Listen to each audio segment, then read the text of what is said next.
And I feel bad for Zach. I really do, because I think the Jets haven't done him right. They didn't put the right offensive coordinator. They haven't put the right quarterback. I would have reached out to Kurt Warner. I would have reached out to one of these veteran ex-quarterbacks, Hall of Fame quarterbacks, and say, listen, come on the sidelines, help our young kid figure things out in his second year, and then you can leave at the end of the year. We need this kid to figure it out, and he just can't. He can't comprehend. And maybe it's his ADD or something like that. Maybe he can't comprehend the offense. It's too hard to understand, which I've heard about Kyle Shanahan's offense. It's very hard to comprehend. It's so much. It's so many moving pieces in the offense. It's not like what he did in BYU. Spread the offense and throw the ball down the field and shimmy and try to move in. And he played crap in BYU. And I said that. I like Zach Wilson. I thought he was going to be a pretty good prospect.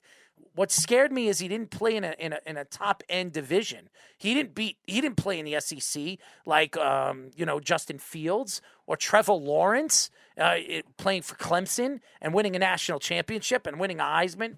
None of it. He did nothing, and that's what scared me about him. And now moving forward, I don't think the Jets are giving up on him. They can't. It would make them look really bad as an organization if they do, even though they're winning and they have the team to build around. I believe no matter what happens at the end of this season, even if they make the playoffs with Mike White is a free agent. If he has if he plays well all the way into the playoffs, somebody's going to bring him in. Somebody is going to say, you know what, we'll take a flyer on him. We'll give him $5 million a year, $6 million. We'll bring him in.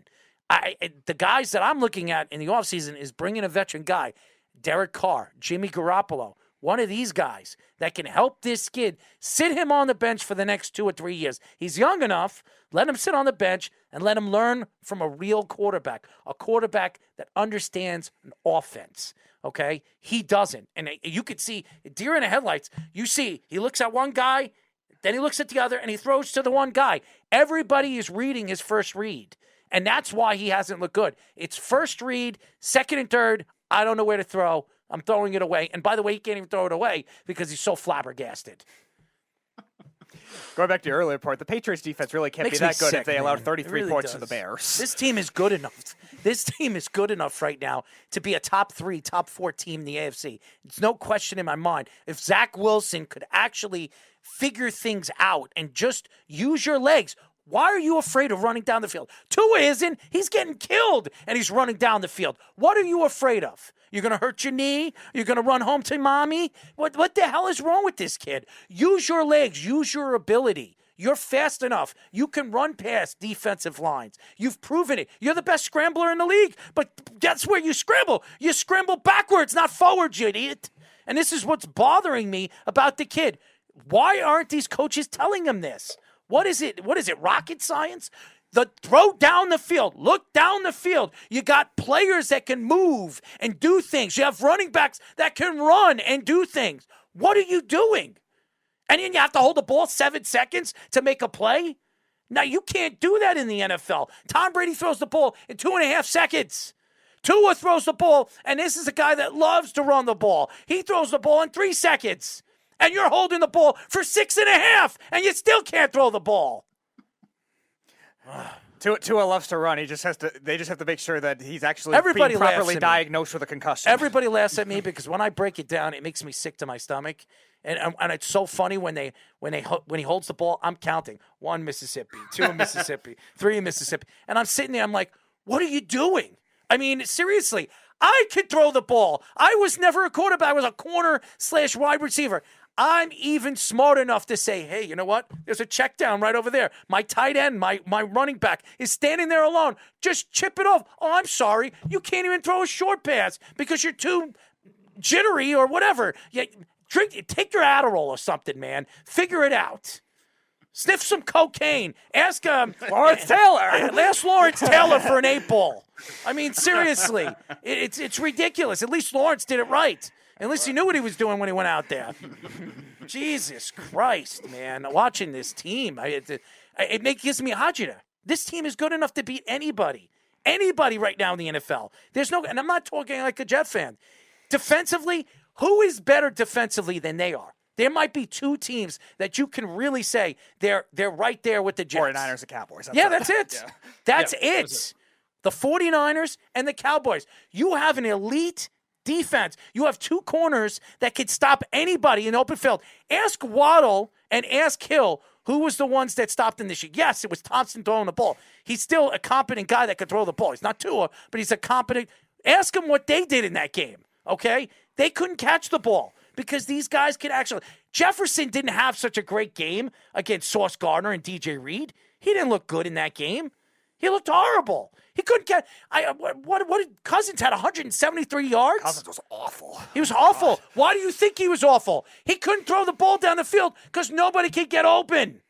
Okay? That shows you what you have. And you have a competent. All you need is a quarterback that can move, throw the ball 200 yards every game. Ask Lamar Jackson. Lamar Jackson don't need to throw 300 yards. He won an MVP throwing 213 yards and running 70 yards a game. He won an MVP. And he won okay? Heisman. He was a final, and he was a Heisman. He won a Heisman. Anyway, I think he was a finalist the next year too. How could you sit here and tell me Zach Wilson can't play in this league? You don't need to throw 300 yards. How about this? Mike LaFleur, get your head out of your ass. That's what I'm going to say.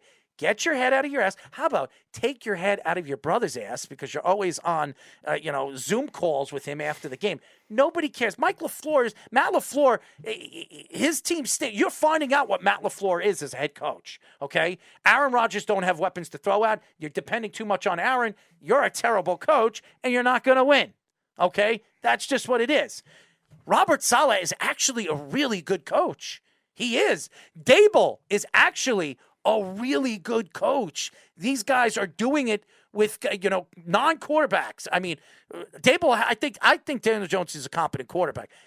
They don't have competent quarterbacks with the Jets. I don't trust Mike White. I don't trust Joe Flacco. And I definitely don't trust Zach Wilson. So they're going into these games with, a bunch of backup quarterbacks. That's what they have.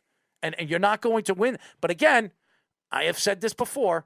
We have seen teams win championships with a great running game and an elite defense. And they have it.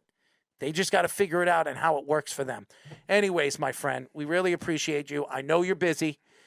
We really appreciate you joining us for the almost 50 minutes that you were on. But you got to enjoy little false advertising. Hey, can you come on for 30? Is that cool? No.